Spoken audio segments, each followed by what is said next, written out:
Hey, what's going on? It's at the letters Arden Swelling and Ben Nicholson Smith. Our producers are Christian Ryan and Mike Tassoni. Thank you so much for listening. Ben, it is like a well-worn baseball axiom that you are never as good as you look when you're hot, and you're never as bad as you look when you're cold.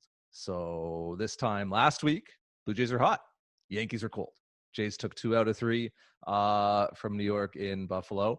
Flash forward to today, Thursday, September 17th, and the Yankees are hot. Blue Jays are cold. And the Yankees have blown out the Blue Jays by several touchdowns over the first 2 games of a 3-game set in the Bronx.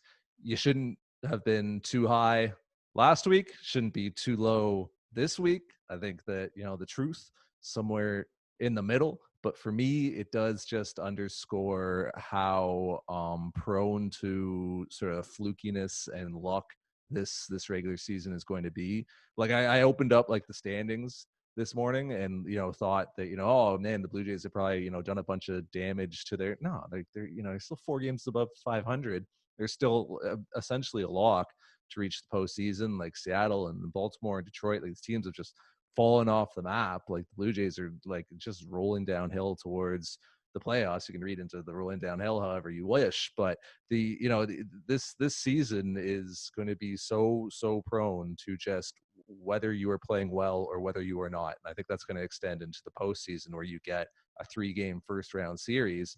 If the Blue Jays are playing like they were a week ago in that 3-game first round series, great, probably going off to the DS. If the Blue Jays are playing like they are right now in that 3-game playoff series, your season is probably over within 48 to 72 hours. So it really is just going to come down to how are you playing at the time? How are hitters hitting? Are you getting good outings from your starters? Are you playing sound defense? This, that, and the other. Sitting here today, I cannot tell you how the Blue Jays will be playing in a week and a half, but we're about to find out. Right. Yeah. It is such a reminder of how different a team can look in the course of 3 games, and that certainly applies to the Jays. But I think more than anything, I'm noticing that with the Yankees, just how good they look recently. You see, Judge obviously coming back, and Stanton hasn't done much, but he's back, and Urshela, and obviously guys like Luke Voigt are just. I mean, Luke Voigt looks pretty legit. This team has a pretty impressive offense, and that was really nowhere to be seen when the Blue Jays were playing them a week ago. So these things change really quickly, and who's to say what's going to happen once the playoffs begin? I still think the Blue Jays are going to get there, but yeah, you look at Of course, they're going to get there. yeah, I think the odds right now as we record this are 97%. There's no competition. Of course, Yeah, they're going to get there. yeah. So are you They have a better like record than the Houston Astros, Ben. yeah, Like, you know right? what I So mean? Like, of so course they're going so to get if the there. Mariners break through, it will be at the expense of the Astros in all likelihood. Which is pretty wild. But there still has to be some cause for concern with how the Blue Jays are playing. I think in the last few days we've seen just reminders of how little they have in the starting rotation behind Hyunjin Ryu. When you look at Taiwan Walker, I know a lot of that comes down to Derek Fisher, and we'll get to Derek Fisher, but still, if that's Garrett Cole or Jacob deGrom on the mound, they strike someone out and they get out of the inning. They're not allowing 600 runs. That's a matter of opinion, and Walker certainly deserved a better fate. But some of what we've seen does come down to the pitching, and it's not just Santiago Espinal out there giving up bombs, but these are actual major league pitchers giving up bombs. So I think you have some concerns there. Certainly, we've seen some injuries since we last spoke. We know that Ken Giles is now out for the season. Yeah, a lot happens in a short period of time, and this week has been no exception to that rule for the Jays. Yeah, I think that this short season just kind of intensifies the peaks and valleys, right? Because every game is worth like what is it, like 2.7. 2.7 or something, right? So it is that much more impactful, and you'll see players' numbers like fluctuate like pretty wildly just depending on whether they had like a good week or good couple weeks or not. But I think like at the end of the day in the season like this, like just get into the tournament, like just get into that, just be one of those top 8 teams. The Blue Jays are going to be one of them. We can kind of stress and worry about the pitching staff right now and about who's going to get the outfield reps and this, that, and the other, but all that's going to matter is just how they are playing in that 3-game first round series. And then after that, it's how are they playing in that 5-game DS. But even especially with the playoff format this year without any off days, like, whether you are hot or cold at that point is going to say a lot, and to how how far into this thing you go. Like, I just think that like the playoffs, it's going to be like, if you have a few balls not bounce your way, if you have a couple balls not caught in the outfield, I mean, that could be your season.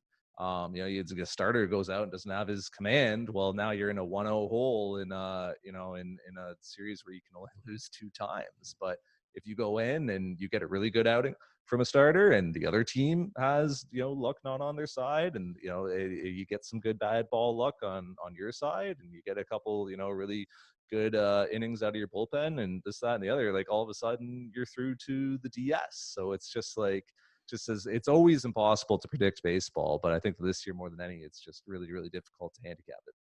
Yeah, exactly. And we're still learning about this team. I mean, at game number 47, whatever it is, it's still relatively early. This would be the end of May in the course of a quote unquote normal season. So we're still learning things about how these players are performing, how they're responding to, different stresses, different tests. And so, I don't think we can overlook the fact that our perception of this team should be shifting right now. It shouldn't be this fixed entity, really.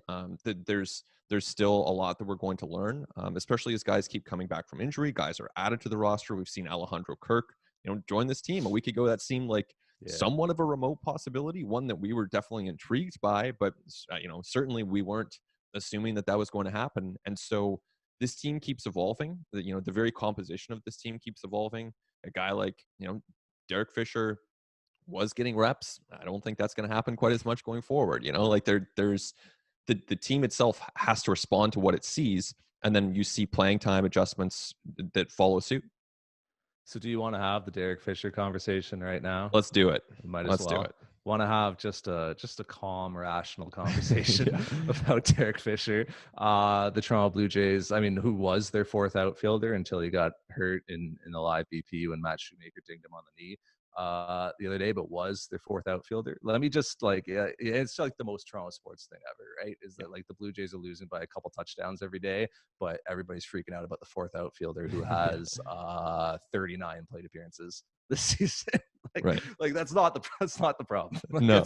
this isn't like even though we're about to talk about it, like it doesn't even deserve that much like breath in the quote unquote discourse. But like, let's talk about it. Derek Fisher, like here's some things that we know about him. He's 27 years old.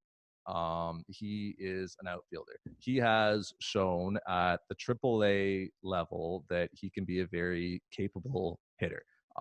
It's over 1,000 AAA plate appearances now that he has a 900 OPS. Like that is real. Like that's like, Anthony Alford didn't come close to that. Like there are lots of players who will never come close to that. So this is a guy who has hit very, very well at the AAA level. At the MLB level, he has hit okay in pretty small samples so far this season. Like it's like a 120 OPS plus. And look, it's only 39 plate appearances, but he's a guy who's demonstrated he can take a walk, he can hit the ball out of the yard, like he can do some things for you offensively. He's obviously got some traits and characteristics that jump off the page, whether it's his sprint speed or whether it's his exit velocity and just how hard like he makes contact with the ball. And all those are obviously traits and characteristics that a lot of analytically minded front offices enjoy and look for. These things are all true. Another thing that is true about Derek Fisher is that he has been very, very poor defensively at the big league level.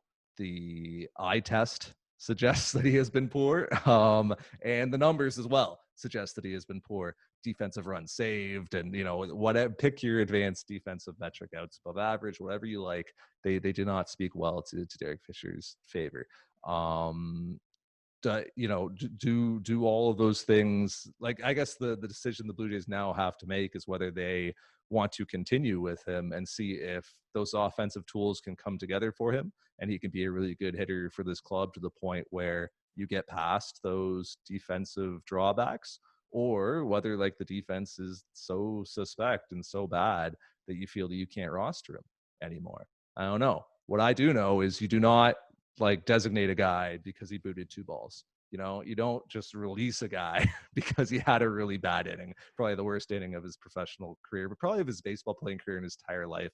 I can't imagine he's had an inning as Right. bad as that one. Like, just to, you know, to be like, you know, get back to the dugout and here's your designation papers and you're gone. Like, it's just like, it's an emotional response, the juvenile response, like it's reactionary. You designate a guy because you need the roster spots. Like, that's the discussion the Blue Jays will have to have probably this offseason. I don't know if they're having it right now, probably this offseason with, do we need that 40-man roster spot for somebody else who we prefer to Derek Fisher going forward? Like, that's the conversation.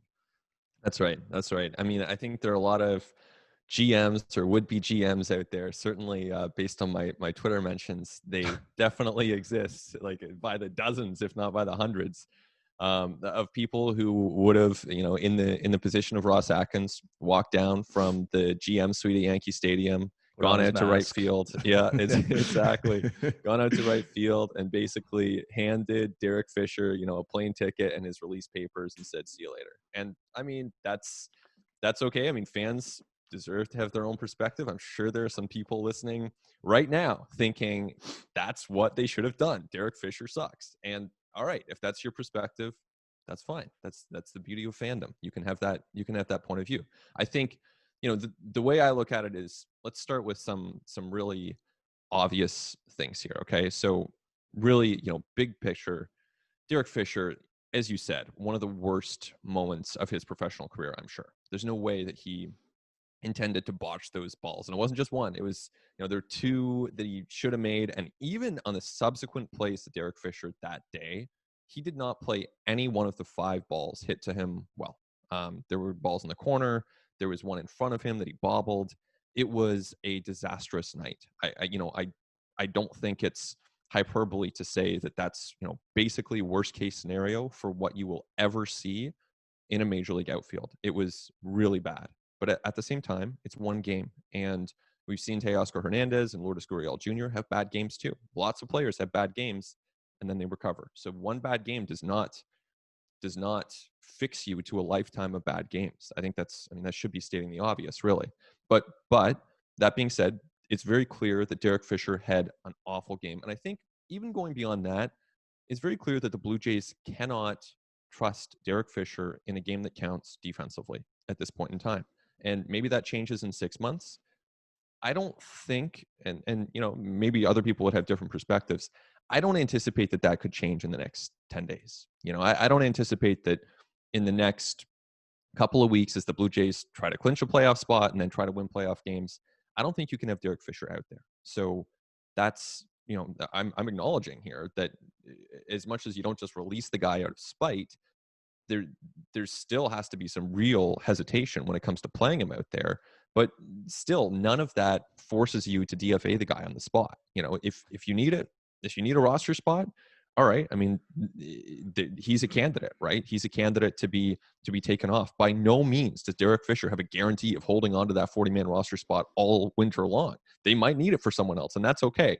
But at the same time, he does have some upside. He does have some skills. There's no harm in having him there if you don't have a better option to put on that roster. Yeah, if you make a good point, because if you just designate every player after they like have really bad days in you know, in the field and maybe have shown even like trends of really poor defensive play, Teoscar Hernandez isn't a Blue Jay today. Right. Lourdes Gurriel Jr. isn't a Blue Jay today. Vladimir Guerrero Jr. isn't a Blue Jay today. Bo Bichette doesn't make it to the majors as a shortstop. Edwin Right? Encarnacion would have been, well, the Jays did actually DFA Edwin, so you know, that's maybe a counterexample. But yeah, there are tons of players who have trouble defending in the major leagues. Playing defense in the major leagues is really hard, even in the outfield. Even a quote unquote routine fly ball that you think your buddy on your softball team could make, I don't know. Like, it's not that easy. Now, that's not to excuse it. Derek Fisher has to make those plays. He absolutely has to make those plays. But at the same time, players struggle defensively. Some of them recover, some of them don't. We don't know what's going to happen to Derek Fisher, but it doesn't mean that you just give up on the guy the moment he struggles. Well, and you mentioned Encarnacion, and it reminds you of that, or of like pre 2010 Jose Bautista.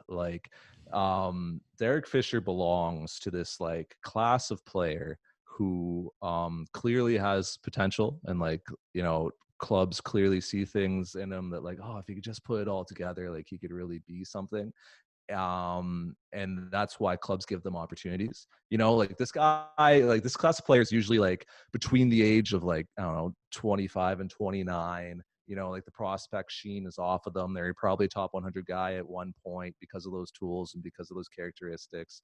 And they still have those traits, but they just haven't been able to put them together for whatever reason. And they've gotten, you know, chances at the big league level to do it, and it hasn't worked out, which has led to them being out of options, which is, you know, puts clubs in this kind of, you know, in scenario where like it's like, all right, you know, somebody else will probably take a chance on this guy if we you know, put him on waivers and try to get him to the minor leagues. So we're kind of, you know, stuck with him on the big league roster.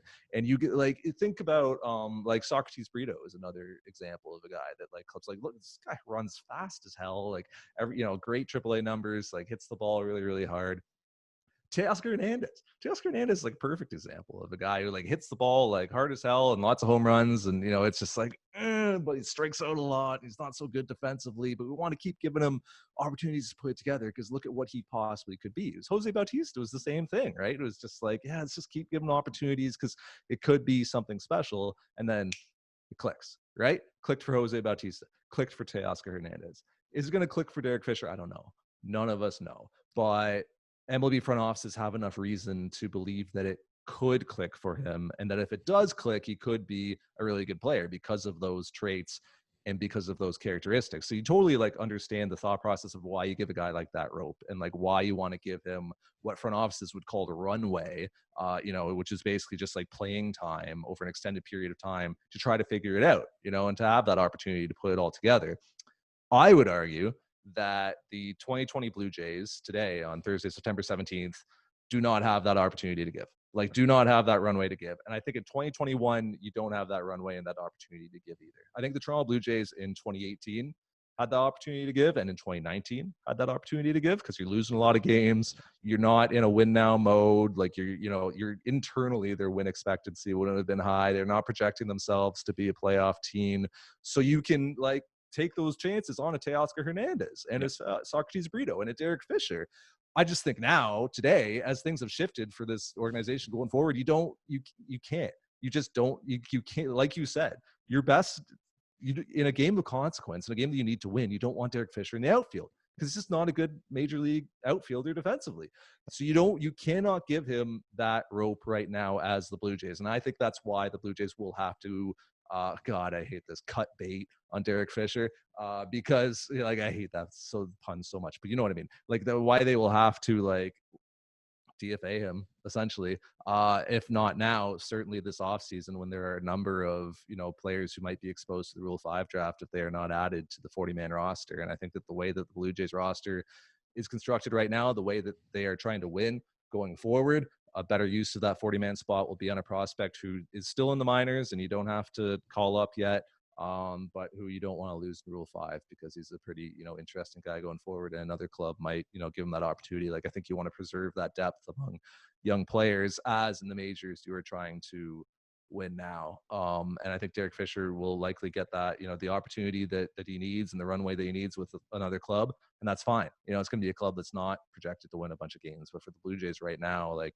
you need to win. You need players who are going to catch the ball. You need to maximize your big league roster with impact guys who are going to do something for you and serve a real role for you. And I just think that, you know, this is not the time for the Blue Jays to be given, you know, the rope that, you know, Derek Fisher needs to try to put it all together. Yeah, I'm with you. I'm with you most of the way there. I think like when you're looking at Derek Fisher, and now he's of course on the injured list, so he's not going to play. I mean, I don't think. Do you think we're going to see him again this season at all? I don't think we're going to see him. I mean, he would one's 10 days up, like it'd be like a couple days left in the season, right? Yeah, It seems unrealistic. And why not? If you're the Blue Jays at that point, why not just, you know, extend it a couple days so he's around as a, you know, depth option, but you're not actually playing him. You have other guys that you're using on the roster. So I don't think we see him again this year. And again, like just to just to state, and I'm not trying to pile on Derek Fisher here, because there are enough people out there doing that without me, joining in. And I really hope that he doesn't have social media, because there's a lot of vitriol out there. So I hope he is not checking, name searching himself, because yeah, that's it's not a pretty scene out there when it comes to the Derek Fisher commentary. But I really, in the course of 2020, that's the worst outfield play that I've seen from any player in any game. It's the worst. So that's not good. Now, I actually still would be intrigued to see him in spring training 2021, just because you have so many at bats to go around. You have so many, you never know how a guy's going to look in the course of 50, 60 spring training at bats. In my opinion, why not take a look? Now, of course, if you need that roster space for a Rule 5 guy or a free agent or whatever the case, fine. But I don't think that, often you're going to have you're going to have a lot of space on that roster, at least to begin the offseason. You have a lot of free agents coming off it. So I'd be intrigued to see him in spring and just see what he can do. I just think that this offseason, you're going to want that 40-man roster spot. And that's what it comes down to me when it comes down to a DFA for a player like that. It's just like, is the spot more valuable for somebody else? And to me, that 40-man roster spot and the 26, 28, however many players can be on Major League rosters next year, and the 26, 28-man roster spot is more valuable on somebody who's just going to be more impactful right now as you're trying to win. Like 2021, you got to be trying to win. Like you got to be trying to build off of this year where you're kind of a surprise playoff team. You took advantage of like the 60-game season. I think that like it's pretty, the projections are pretty clear that over 162, the Blue Jays probably aren't going to be a playoff team. Over 60, they absolutely are. Unless they expand the playoffs. Watch out. We can talk about that later. Yeah. But like you want to build off of this, and you don't want to have a step back next year. Like you want to be a playoff team again. So you need to win. So either you're using the, active roster and 40-man roster spot on like another starting pitcher, or hey, maybe like sign another outfielder, right? Like maybe you like sign a George Springer or whoever, right? Maybe you do that. Or you have a lot of like young players coming up through your system right now who might be exposed to Rule 5 this offseason. Now, some of those players could have been moved as players to be named later at the deadline. Like those are typically kind of the players that you might look to move at that point. It's like, I might be Rule 5 eligible. We don't know if we can add them to the roster. Might as well like use them now to acquire some win now talent. I get it. But, if a Otto Lopez, Kevin Smith, Forrest Wall, Josh Palacios. There's a bunch of guys like Chavez Young. Like, look, not all these players would be, taken by other teams in Rule 5 drafts, but if there are expanded rosters next year, if it is like 26, 28, clubs will have more opportunity to make moves like that, particularly with pitchers. Look what the Blue Jays did with Elvis Luciano, right? If another team really likes like a Josh Winkowski or something, like they might pluck him and see if they can carry him throughout the season. I think the Blue Jays just might come to a point where like, it just makes more sense 40-man wise for us to put one of these prospects on that roster. I don't know. What I do know is that like at the major league level right now, the Blue Jays are bad enough defensively as is. They're already one of the worst teams in baseball in TRS. And like I said, any stat you want to look at, I know defense is kind of, the value of it is changing in the three true outcomes era a little bit here. But when you look at how the Blue Jays pitching staff even is built, Ryu gives up a lot of contact. Roark, Walker, like these guys give up a lot of contact. Like the ball is in play. Like Robbie Ray is their one big strikeout guy on the staff. Otherwise, the ball's in play. So you need players who can field right now, and you need good defense right now. The Blue Jays defense has not been good enough, is more important to this team than it might be to other teams to have more high strikeout arms on their staff. That's why Derek Fisher just cannot play the outfield going forward. Likely can't play the outfield next year. So, the rubber meets the road at a certain point. Yeah, I never would have thought that we would be longing for Teoscar Hernandez's defense in right field. But Teoscar has shown improvement, and when you compare it to some of the other options we've seen, Teoscar, who's been added back to the roster, by the way, is a big upgrade. So that really, the timing there, they probably rushed him back a little bit just because of, the way things unfolded at Yankee Stadium on Tuesday night.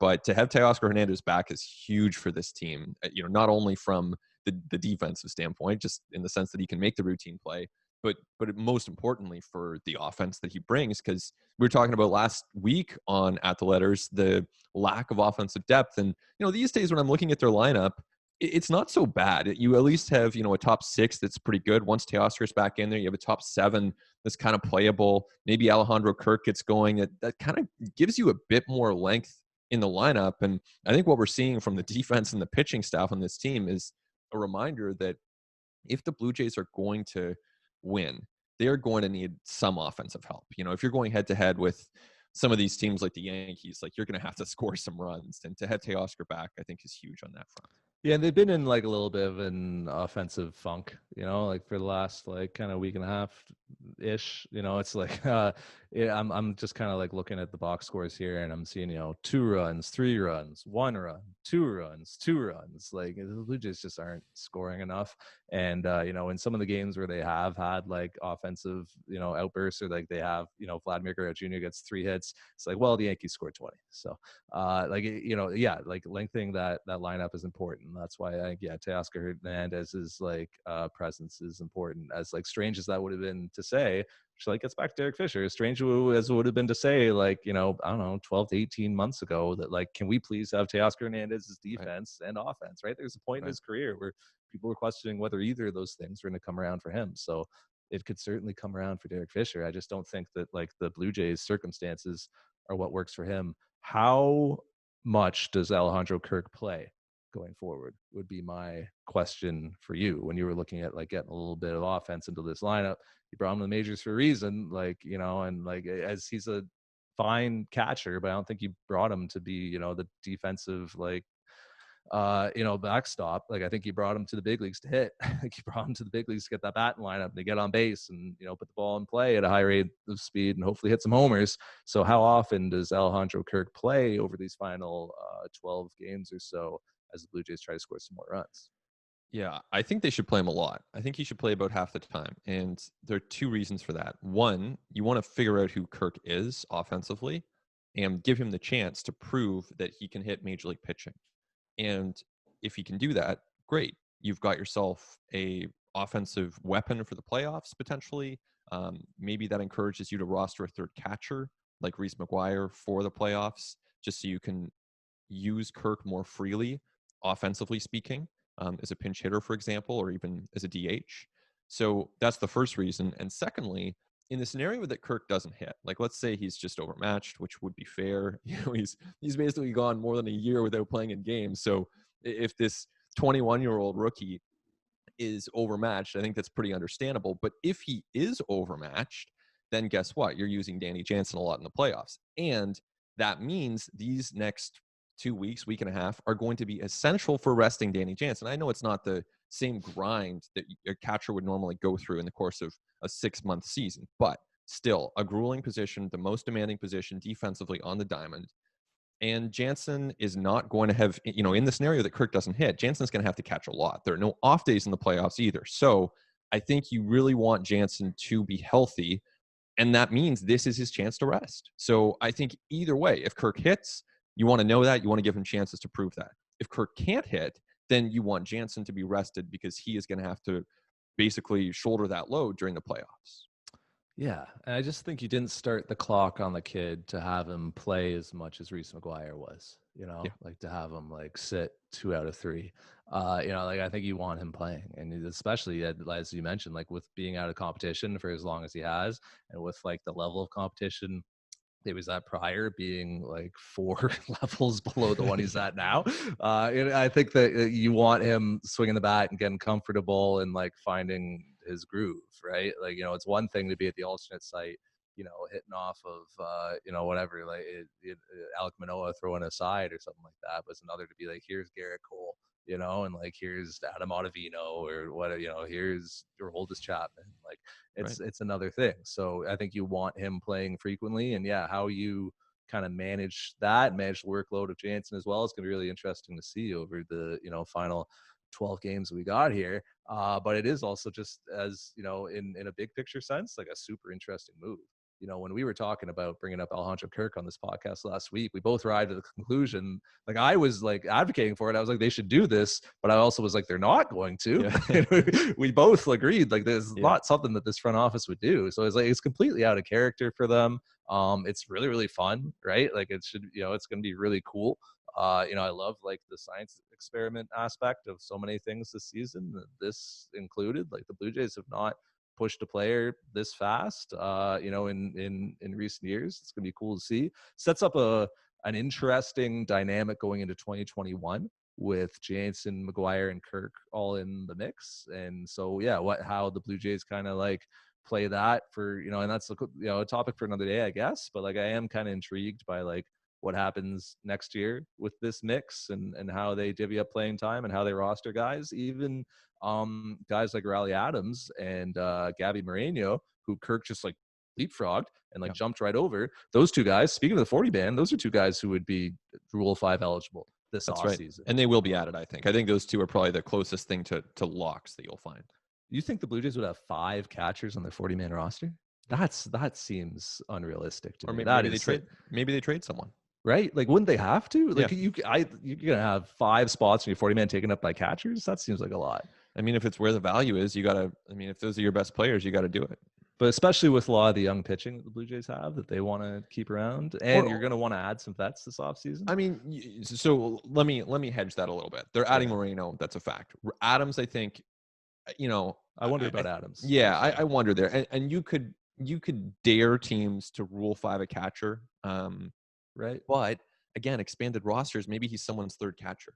Yeah.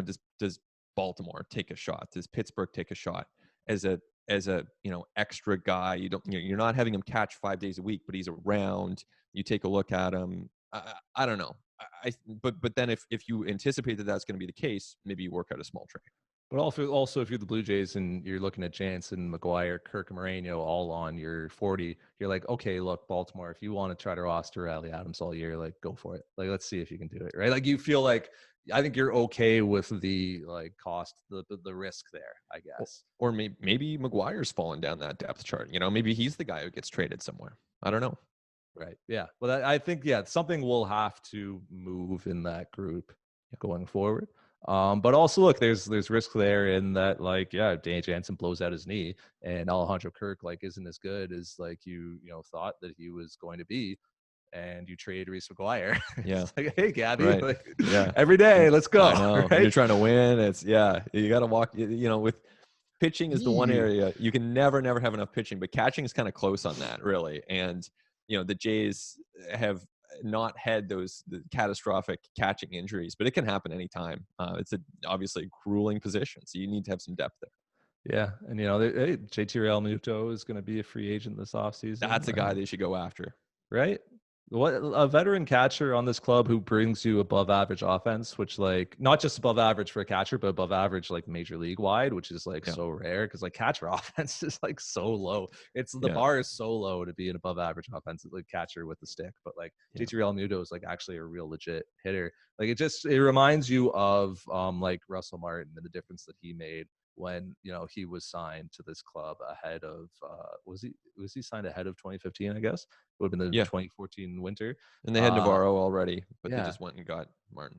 Just like getting a guy who can hit, who's got a great plate approach, and who's also like just a really good game caller, really sound defensively behind the plate. Like I don't know, man. I think I'm higher on Russell Martin than a lot of people are, but I just thought that like he was just so integral to what that club did in 15 and 16. And then, obviously like he got older and the mortgage kind of came due on that 5-year deal, right? Like the Blue Jays got Russell Martin because no other club was going to go 5 years on him, right? Like they had to overextend to get him, but he was absolutely crucial and integral. And I just think that like having a sound defensive catcher who's really good with your pitching staff and who also is, above average offensively MLB wide is just such a boon and such a benefit to have. So if you have the possibility to add something like that, a JT Realmuto this offseason, go try to do it.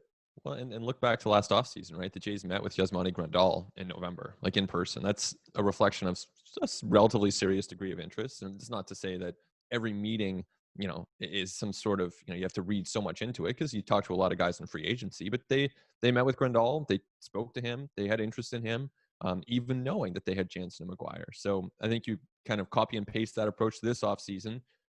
JT Realmuto has to be on the radar. I'm sure they'll have that conversation. No position on the diamond can affect your run prevention as much as your starting catcher. This is a guy who catches the bulk of your innings. Like, your center fielder can be great, your shortstop can be phenomenal. The ball's got to be hit to those guys.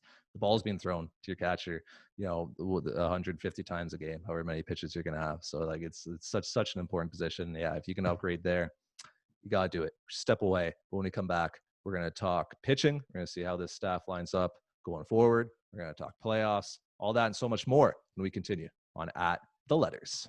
It continues on At the Letters. Arden Zwelling, Ben Nicholson Smith. We must mention Ken Giles here before we get into the Blue Jays pitching, because it's probably last time we're going to talk about Ken Giles this season. Perhaps last time we talked about Ken Giles is a Blue Jay. He is back on the injured list with they call it a flexor strain. He's had forearm problems, elbow problems. Like, it's all connected in there, and we're not reading the MRIs, and if you put an MRI in front of me, I wouldn't know how to read it. So No. like, I can't really tell you exactly what's going on there. Just that this is a guy who has been unfortunately plagued by issues in this area of his body essentially since like the middle of the 2019 season, and was able to manage it in 2019 and get through it.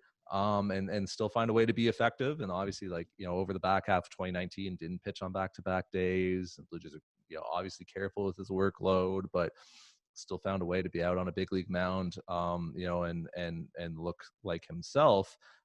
This year, that has not been the case. Ken Giles exited his second outing of the year with that elbow thing, came back just recently this past week, threw a couple outings. Velocity was way down. Velocity actually continued to go down in the second start from the first start, which is not the direction you want that to trend. And now he is on the IL, and we're just not going to see him again this year. And I don't see any reason why the Blue Jays would bring him back next year. Like, it's an incredible turn of events, Ben, from a guy who, it would have been completely reasonable going into this season to wonder about possibly an extension, at the least a qualifying offer. And now those things are completely off the table. And Ken Giles was already entering a fairly uncertain free agent market this winter. When you look at 30 teams that haven't pulled gate revenue, and we don't know how willing they're going to be to spend on players, relievers already being a pretty devalued asset. I have no idea what free agency looks like for Ken Giles. Is it out of the realm to ponder whether he gets a big league deal, or is that too far? No, I mean, I don't think we can eliminate any possibility until we have a clearer sense of what his health is, right? I mean, if you have a flexor strain and you tried to pitch through some forearm issues for a year and a half, then you're not, I mean, I haven't heard anybody rule out the possibility of surgery, right? And that's speculative at this point, but I haven't heard anyone rule out the possibility of some sort of operation. At that point, you're probably not getting a contract at all. So if he is healthy, and hopefully he is, because this is someone who has pitched his share of dominant innings at the major league level. If he is healthy, then you're looking certainly at a 1-year deal, and you kind of see what's out there. It would be a make good kind of contract at that point. And I agree, it probably wouldn't be with the Blue Jays, but it's such a reminder that timing is everything in free agency. I mean, if Giles had hit free agency last year, and setting aside the whole economic consequences of the pandemic, but if he had hit free agency last year, after the season he had ERA under 2, great strikeout numbers. He missed some time. He was on the IL, but he was really effective when he was on the mound, and he still was able to pitch. I think it was 53 innings. So if he hit free agency at that point in time, it's not out of the question to think that he could have gotten the kind of Will Smith contract that Smith got with the Braves, 39 over 3. If it's not that, maybe it's the kind of contract that we saw the Rockies hand out a couple winters ago, in the 20s over a few seasons. I think that would have been totally reasonable for a guy who's on the right side of 30 years old. But as it stands now, he has no guarantees whatsoever. It's a very, very precarious situation for Giles, and you got to feel for the guy after he's certainly put in his time to get to free agency, and now that's all those prospects are really in question. Not to mention, I mean, he doesn't get to pitch this year. He doesn't get to help the Blue Jays on this playoff run. We talked to him on a Zoom call 4 or 5 days ago, and he was really excited about that possibility. He had watched those guys. He sounded like he had really enjoyed seeing these Blue Jays relievers step up, and he wanted to pitch in the next month or so and kind of basically hone his craft out there when the games really count. And now that opportunity is not going to be there for him. It's funny how much free agency is just about timing, Yeah. right? It's about when you hit the market. For any like reliever to get to free agency both healthy and effective, and at like an age that's young enough where a team is like, yeah, we could see you still being good 3 to 4 years from now, like it's almost impossible. Yeah. Right? Like you think about it, you're so right. Like if Ken Giles hit free agency, if last year, if 2019 was his platform year, like you're talking about a year when the guy, like you said, like, top 5 across the board in like ERA, park adjusted ERA, FIP, like we're talking 95th to 99th percentile stats in terms of strikeout rates and like whiff rates and like expected numbers and like all, like we're talking about what we probably didn't get said enough. One of the best seasons by a reliever in the history of the Toronto Blue Jays.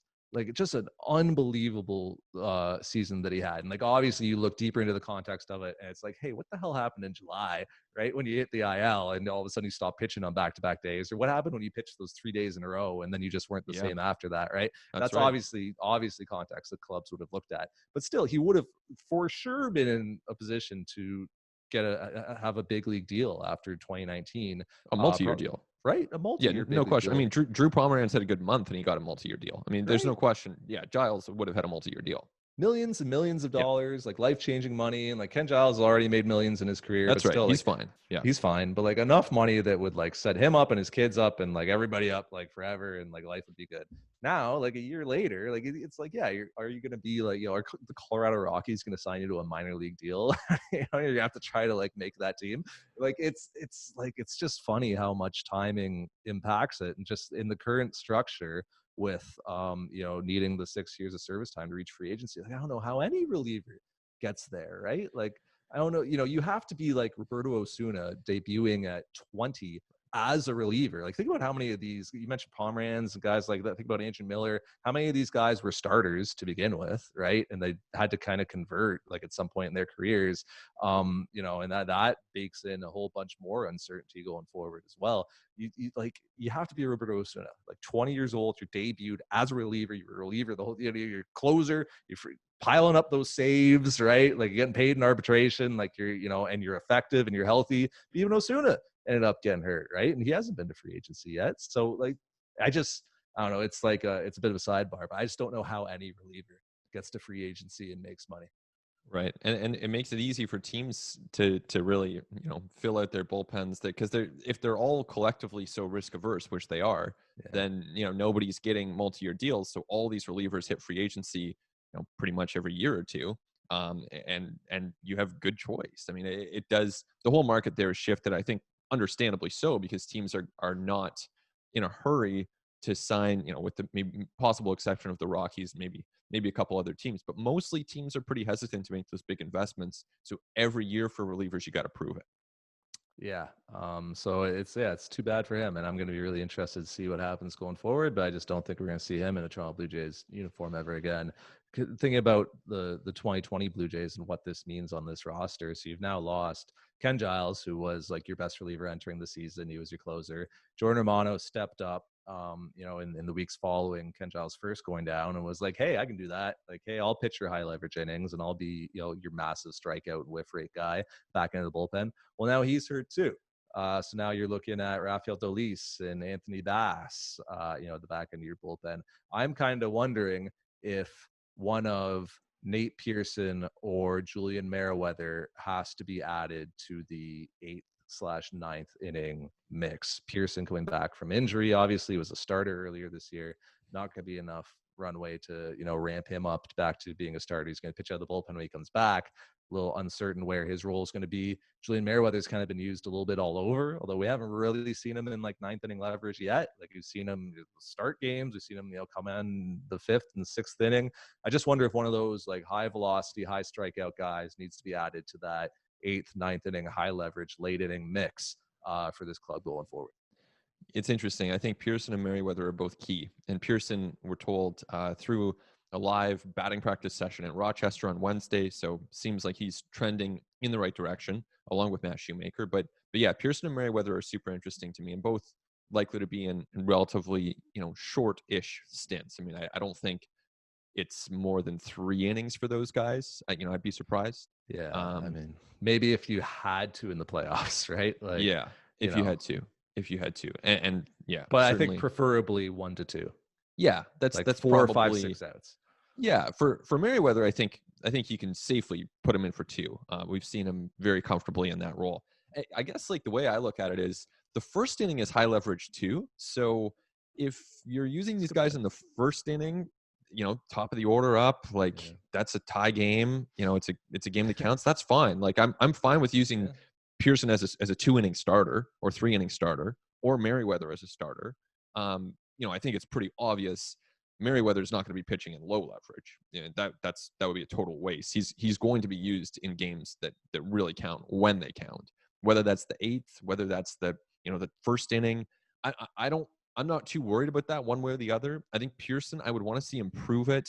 Maybe ease him in with 1 or 2. And this is where these losses against the Yankees kind of hurt, because if the Blue Jays were banking wins right now, you're conceivably able to clinch a little bit earlier. You can just have that much more flexibility to put guys in situations that prepare them for the playoffs, instead of having to put them in situations where we need production right now. This is time to produce. This is not time to, finesse everything. It does create a little bit more pressure. And with each loss that happens, then the pressure mounts. But I think ideal world, you use Pearson first in a couple of low leverage spots. I'm already in that world of the Blue Jays are a playoff team, and they can like give innings to guys who just kind of need to get work and kind of need Yeah, to, like get back on the horse. Like, Blue Jays are 26 and 22. right. The number 9 team is Seattle Mariners. They're 22 and 27. All Yeah, right. And yeah, there's a week and a half left. I'm just not, I don't yeah, see conceivably how the Blue Jays miss the postseason. yeah.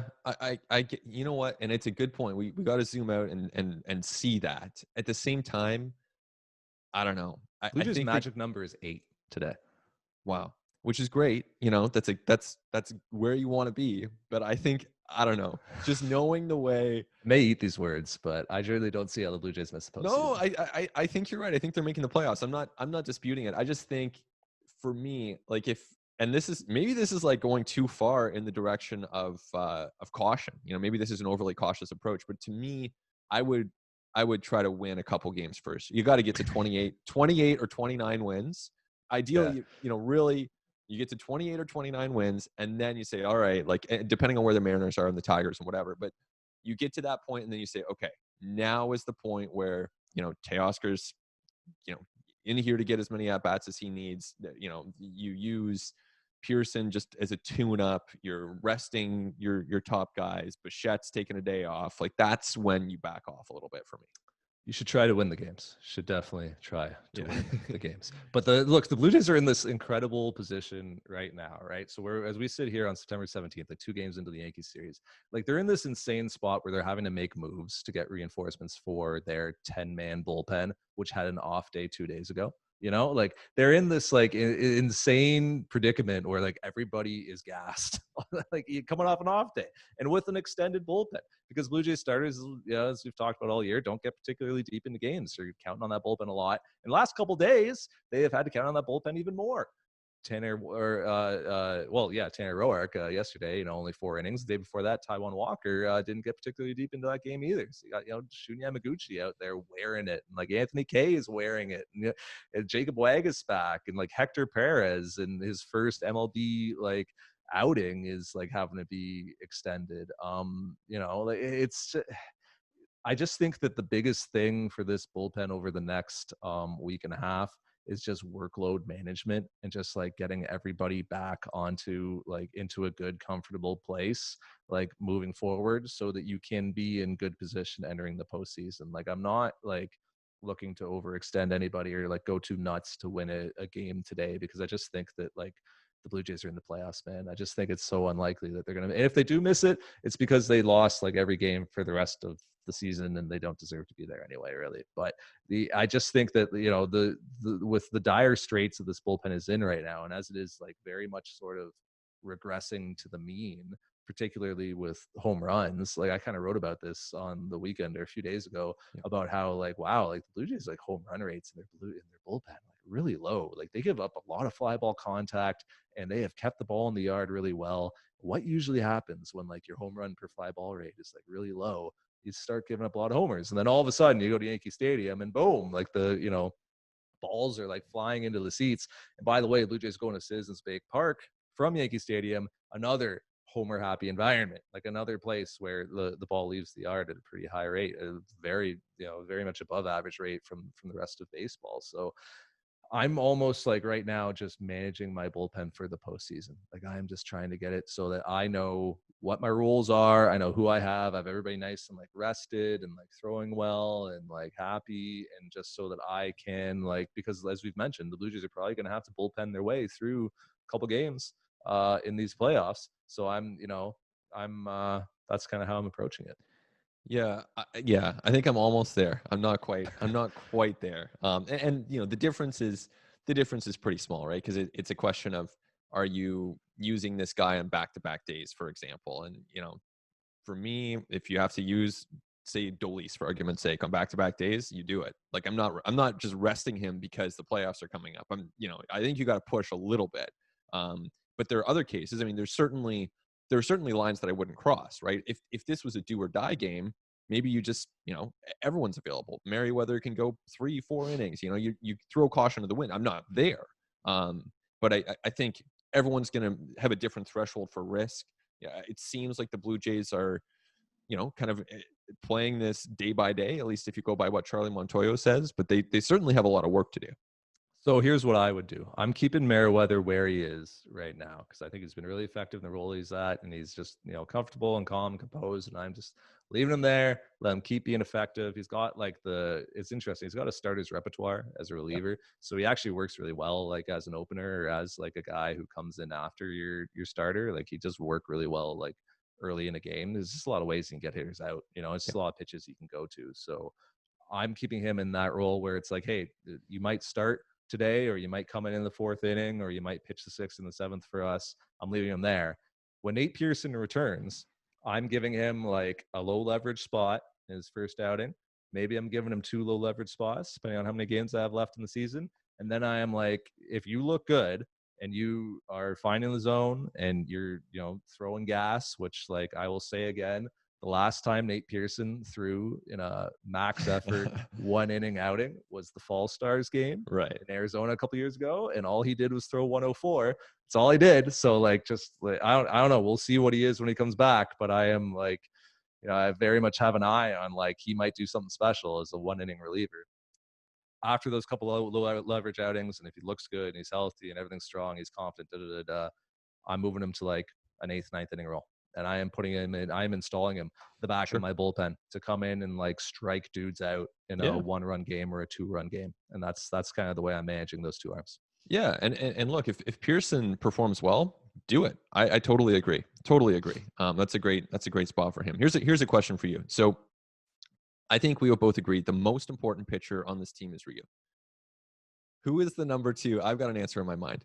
Who is the number 2 most important pitcher on this team? If you're saying like what injury would be most costly, what pitcher could they least afford to lose as they approach the playoffs?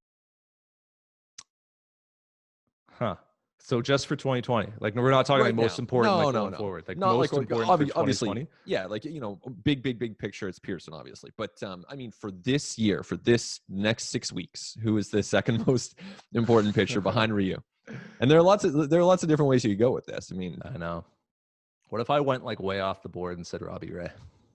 I thought about him. Because well, I would go ahead. He was good. He was really good in his most recent start against the Mets, and he has big time strikeout potential. And if you're facing a team like the Rays, who have a lot of left-handed batters, including some of their best hitters like Meadows and Lau, then that's important. Now, upside, baby, upside play for me. Tons of upside.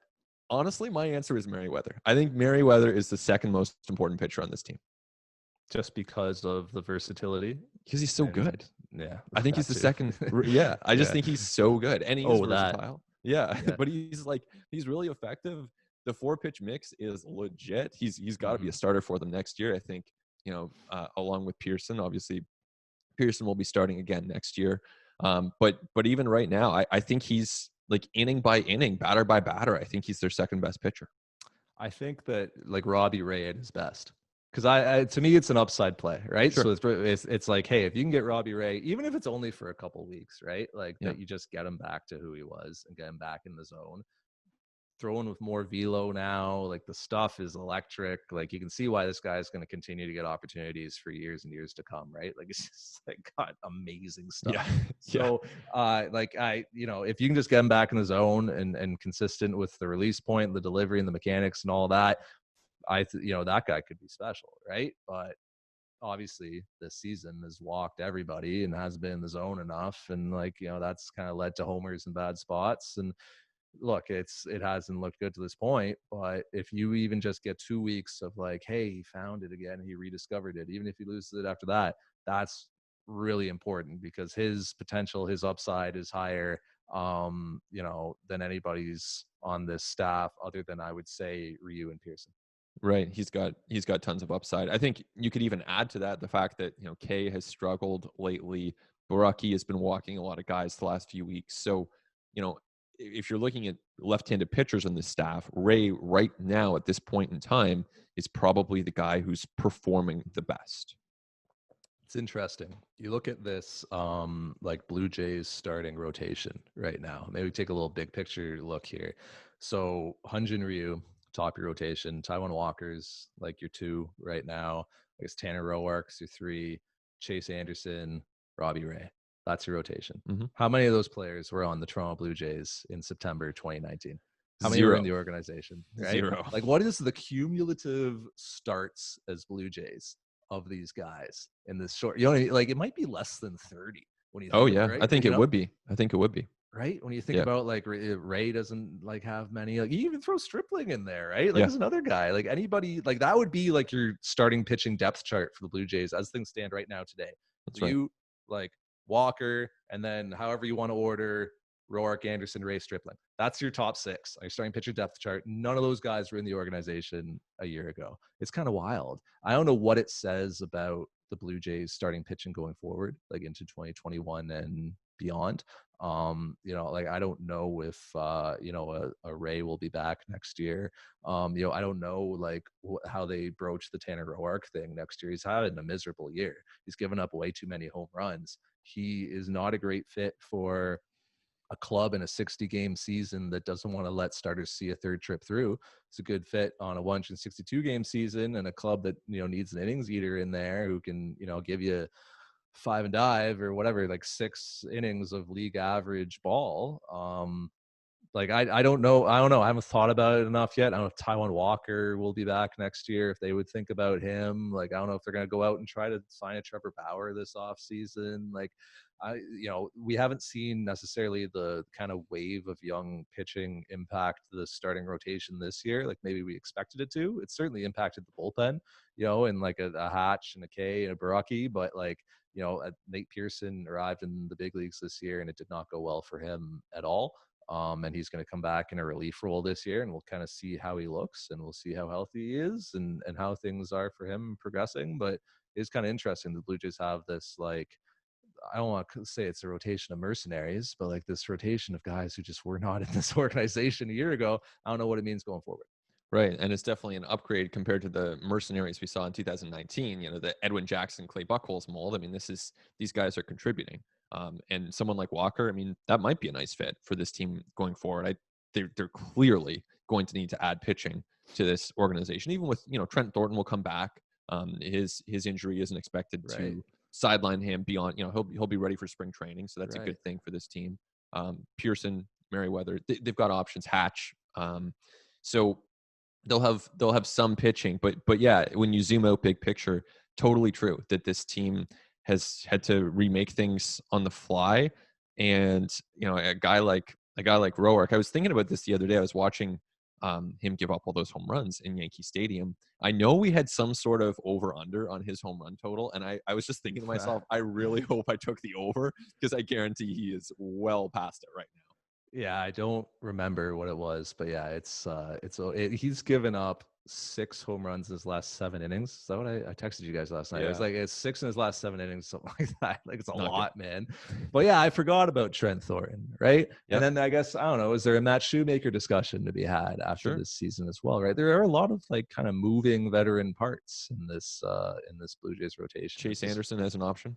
Yeah, right. Like there's going to be some interesting decision making that has to be made, and then you kind of wonder about like younger pitchers coming up. Like, is Patrick Murphy a starter for you next year? Right? Are you kind of going to move him to a bullpen role? Like, I keep waiting for the day that we get.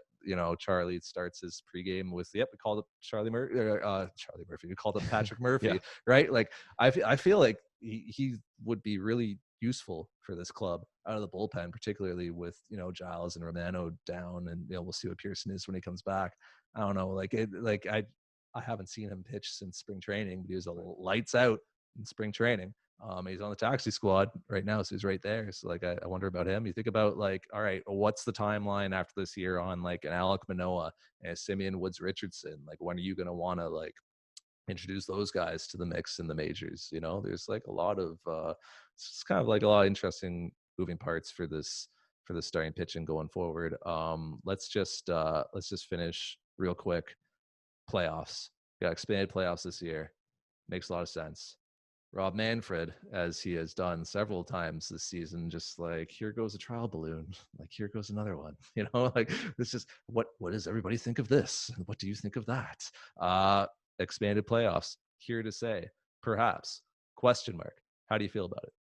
I don't like it one bit. I think you could expand them a little bit. I mean, if you want to go to 12 teams and just add another, wild card play-in element, we all love that drama of the play-in game. Maybe you have a play-in to the play-in game. Like that would add intrigue. Yeah. That would open things up for a lot of teams. But the problem with having 16 teams enter the playoffs on an ongoing basis is just that it makes it too easy for the top teams.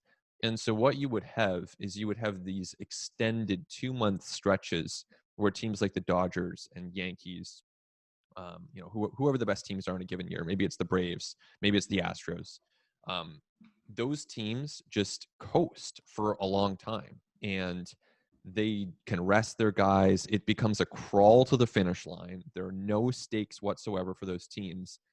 I guess you could say, all right, you want to face the worst seed, but in some cases, it's not even, you're preparing for a short series anyways. So it's not even like your odds are going to be dramatically better if you're facing, let's say it's the Blue Jays compared to the White Sox compared to the, whoever that other team is. Maybe it's the A's. Are your odds going to change so dramatically? If maybe against the Blue Jays you're a 55% favorite, against the White Sox you're a 51% favorite. You're not going to adjust playing time. You're not going to make trades with a view toward improving your seeding in a lot of cases. And so I just think it takes so much of the intrigue away from the late season. Whereas in the current format, there's a big difference between being a wild card team and being a division winner. You want to obviously avoid that wild card game. You want to win the division, make your way right to the division series. That I think works. So I'm not a big fan. I don't know where you land on this, but to me, I think you can expand them a little bit. I'd be fine going to 12, but I do not like going to 16. I wouldn't want to see this season's expanded playoffs continue going forward. But I'm like open to a 14 team playoff field. And I'm open to one that has kind of tiered incentives for Yeah. where you finish. Cause like right now, like the Dodgers like are getting no benefit really, other than like Right. the wild card games are in their ballpark and they get to bat last. There's no Yeah. real benefit to like, I don't know, the Yeah. benefit to But winning the those are division, small benefits, really. right? Yeah, it's Yeah. kind of marginal. In a So 3-game series, the Dodgers might get bounced, and they're clearly the best team in baseball. exactly, bad teams beat good teams in 3 game series all the time. Yeah. Happens all season long. So I think that you would want some sort of incentive for the division winners, whether that's like first round bye, Yeah. whether it's like pick your opponent, whether it's like you start the series a game up. Yeah. Like, so there needs to be some sort of like tiered incentives going down Yeah. so that you don't get a, because like look, it's baseball, right? Like here, like actually, all right. Well, this is crazy, but like here's the thing: like everybody, like the playoffs are, I don't know, they're a tournament, right? The playoffs are a tournament. It's not, it doesn't decide who the best team is, No. right? So like you almost have to like shift your like your paradigm and your thinking to the point where, and this will never happen, but like actually the champion of baseball is the team with the best record at the end of 162. Right. Like, that's actually the best team in baseball. Right. The playoffs are just like this tournament afterwards, right? It's just March Madness, And so like you can then sure go to 16 teams, and like the regular season is just like qualifying for that tournament. And every year it's like either the Dodgers, the best team in baseball because they won the most games. The Houston Astros, the best team in baseball, they won the most games. Raise a banner, give them a trophy, give them $1 million. I don't know, whatever, right? Don't they Like have a trophy in hockey for that? the President's Trophy, I Yeah. believe, is the one in hockey. So like I sure. And like it would take a collective shift in paradigm from millions and millions of people to then, think that like after the regular season, okay, my team won the quote unquote championship. It's never going to happen. Right. But I do think that we are, now more than ever, the playoffs are just a crapshoot tournament. Your regular season, you're just trying to qualify for it. So I that would be the solution, but barring massive shift in thinking, I think that you kind of incentivize tiers of incentives so that it makes more sense to kind of compete for the top of the division. Like I think that more clubs having a chance of reaching the postseason is good for Yes. competitiveness. Yes. And for clubs, not like, going all in, quote unquote, but like trying to be more competitive. Like it's good for avoiding tanking, I think. So like I am for an expanded postseason field. I just think that you need to structure it differently than it's been structured this year. That's right. Yeah. If you're going to have more teams qualify, then it makes it easier for the very top teams to qualify. And then if you're the Padres or the Dodgers or the Yankees, you just know going into the season you're going to make it. So then you have to create some sort of intrigue, because if you're going to play 162 times, or even if they were to somehow reduce the schedule and say it's 154, as they should, by the way. Yeah, I'd be fine with that. But totally fine with that. But 142, 154, like just for sure reduce regular season. I mean, we're still going to be entertained by baseball for the entire season, even if they're not playing every single day. You can watch another team. You can talk about, what's going to happen. There's still so much strategy. It wouldn't take away from that. So I think our entertainment would be preserved. Whether the TV networks would see it that way is another story. But I think that you need to, in the course of a season where you're playing so many games, hundreds of times, more than 100 times, then you need to have some reason to watch for those good teams. Because if you make things interesting for, let's say, the Angels and Rangers and Red Sox this year, those teams that are out of it now, or the Mariners and Tigers, like they wouldn't, in a traditional baseball playoff model, those teams would not be contending. Now the field is open, but it's at the expense of intrigue for those top teams. So you have to have some sort of stakes for those top teams. It can't just be this like slow crawl to the finish line. Just think the idea that everyone's like the World Series, crowns the best team in baseball. It's like it so rarely does, right? Like we're the Washington Nationals, the best team in baseball last season. The best team in baseball is the one with the best regular season record. Like I'll say this a million times: if you raise a division banner, that is so much more impressive to me than a World Series banner. Honestly, like it just is. Like you just won it, especially for the Blue Jays in their division. Like you won a division, like against really good teams. Like over 162, you proved out that you were better than everyone else. If you were the best record in MLB over 162, 154, 142, whatever, amazing. Like you should be rewarded for that. Everyone should think you are the best team. And then at the end of the regular season, the best teams enter this offset like tournament, right? And maybe you do like you carry forward the neutral site thing, and you continue to play this tournament at a neutral site in Arlington or California, or if it still exists next year or wherever. Like you like maybe you kind of continue that, and you just kind of shift the paradigm a little bit and be like, it's just a tournament. Like it's just because baseball, you don't have enough time to decide who the best team is in a short tournament. Like, you just don't. Like, baseball takes time, man. It takes a long ass season. So for fans to stay interested, I think it would be, keeping up with your team as they like progress to the tournament, and like how are they looking and how are they doing, like, the tiered incentives. Like, can we get to that point where we get to pick our opponent? Can we get to that point where we have like a first round bye or what have you? Like, I think you can kind of like bake those things in, because people are like, well, the regular season's going to be meaningless like if you expand the playoffs. Well, no, I think that you can make the regular season actually more meaningful. It just takes some little tweaks. That's right. And hopefully Major League Baseball can listen to this. I think, as you say, Manfred floats these trial balloons. Hopefully he can listen to, enough of this feedback and take it all in and make sure that you're preserving the integrity of what it means to play a full season. I think, this season has shown us in a big picture sense that we don't have to be beholden to the traditions of what baseball has been before. If there's a way to make it more entertaining by changing it up, great. Like, that's awesome. Baseball's still super entertaining. There's still so many common threads, so many ties to history. We don't have to worry about preserving every single one of them, but you got to be careful about the ways you're changing things up. Time of game this year, Ben, is the longest it's ever been in the history of the sport. Do you know that? Like, you need to find ways to modernize the sport just to make it more appealing to a mass audience, to a changing audience, to viewing habits that are changing generationally. It's great, the history and the tradition of the sport, the way things were done back in the day.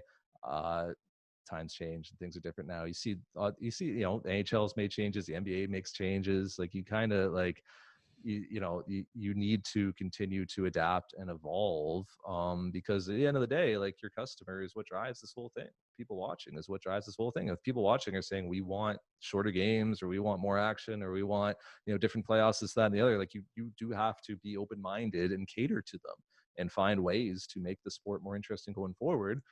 Otherwise, none of us are going to have jobs. Otherwise, it's all over.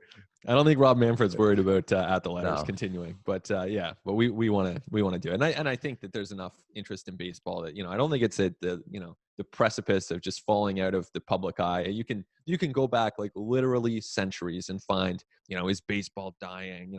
There are articles about this for going back decades and like honestly centuries, and it hasn't died, but that doesn't guarantee baseball anything going forward. You do have to adapt. Yes, you do. And we will continue on At the Ladders as the Blue Jays roll towards playoffs, which begin in like a week and a half. And we will be here with you to break it all down. That's Ben Nicholson-Smith. My name's Arden Zwelling. Our producers are Christian Ryan and Mike Tassoni. Thank them for their hard work as always. And thank you for listening. Talk to you next time on At the Letters.